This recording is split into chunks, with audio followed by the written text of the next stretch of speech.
వెస్టిండీస్తో అహ్మదాబాద్ వేదికగా జరుగుతున్న మొదటి టెస్టులో భారత్ సెంచరీల మోత మోగించింది. ముఖ్యంగా opener KL Rahul, wicket keeper Dhruv Jurel, all rounder Ravindra Jadeja ముగ్గురు సెంచరీలతో విజృంభించారు. అది కూడా సూపర్ సెంచరీలు చేశారు. అయితే ఈ సెంచరీల తర్వాత వారు చేసిన సెలబ్రేషన్స్ కూడా ప్రత్యేక ఆకర్షణగా నిలిచాయి. కేఎల్ రాహుల్ నోట్లో 2 వేలు పెట్టుకొని సైగ చేస్తూ సెలబ్రేషన్స్ చేసుకోవడం చూశాం. అయితే ఇదంతా విజిల్ వేస్తున్నారని అందరూ అనుకున్నారు. కానీ ఇటీవల ఆయనకి కూతురు పుట్టింది. ఆ కూతురుని గుర్తు చేసుకుంటూ అలా సెలబ్రేట్ చేసుకున్నాడు. ఇక రవీంద్ర జడేజా గురించి చెప్పక్కర్లేదు. కత్తి తిప్పినట్టు ఎప్పుడు సెలబ్రేట్ చేసుకోవడం అతడికి అలవాటే. ఇక జురెల్ అయితే ఒక ఆర్మీ జవాన్ కొడుకు కాబట్టి సెల్యూట్ చేస్తూ సెలబ్రేట్ చేసుకున్నాడు.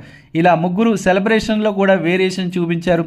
అద్భుతమైన బ్యాటింగ్తో వెస్టిండీస్ ముందు ఒక మంచి లీడ్ పెట్టగలిగారు. ఓవరాల్గా చూస్తే ఇప్పటికే భారత్కు 286 పరుగుల భారీ ఆధిక్యం లభించింది. ఈ ముగ్గురు ఒకే రోజు శతకాలు చేయడం విశేషం. సాధారణంగా ఒక టెస్ట్లో ఒకే రోజు 3 శతకాలు అవ్వడం అనేది చాలా అరుదుగా కనిపిస్తుంటాయి. అది ఈ మ్యాచ్లో చూసాం. అంటే మన బ్యాట్స్మెన్ ఎంత అగ్రెసివ్గా ఆడారో అర్థం చేసుకోవచ్చు. 2 వికెట్ల నష్టానికి 121 పరుగుల ఓవర్ నైట్ స్కోర్తో రెండో రోజును ప్రారంభించిన టీమిండియా ఆట ముగిసే సమయానికి 5 వికెట్ల నష్టానికి 128 ఓవర్లలో 448 పరుగులు చేసింది. భారత బ్యాటర్లు కేఎల్ రాహుల్ 190 బంతుల్లో 100 పరుగులు చేయగా, కీపర్ ధ్రువ్ జురెల్ 210 బంతుల్లో 125 పరుగులు చేశాడు. అందులో 3 సిక్సర్లు, 15 ఫోర్లు ఉన్నాయి. ఇక ఆల్రౌండర్ రవీంద్ర జడేజా అయితే 176 బంతుల్లో 104 పరుగులు చేశాడు.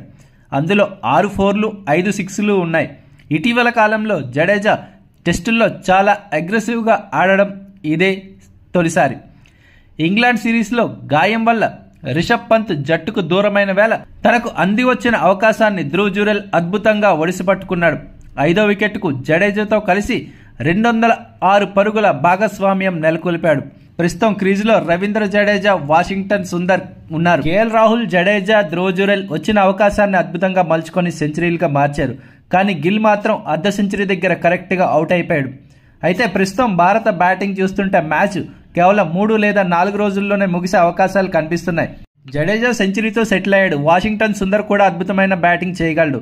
అలాగే ఇక నితీష్ రెడ్డి కూడా ఉన్నాడు. ఓవరాల్గా చూసుకుంటే విండీస్ ముందు భారీ ఆధిక్యాన్ని పెట్టే అవకాశం ఉంది. సో ఇన్నింగ్ తేడాతో గెలవడానికి ఇక భారత్ జట్టుకు అద్భుతమైన అవకాశం అనే చెప్పాలి. భారత్కి ఇప్పటికే 286 పరుగుల ఆధిక్యం లభించింది.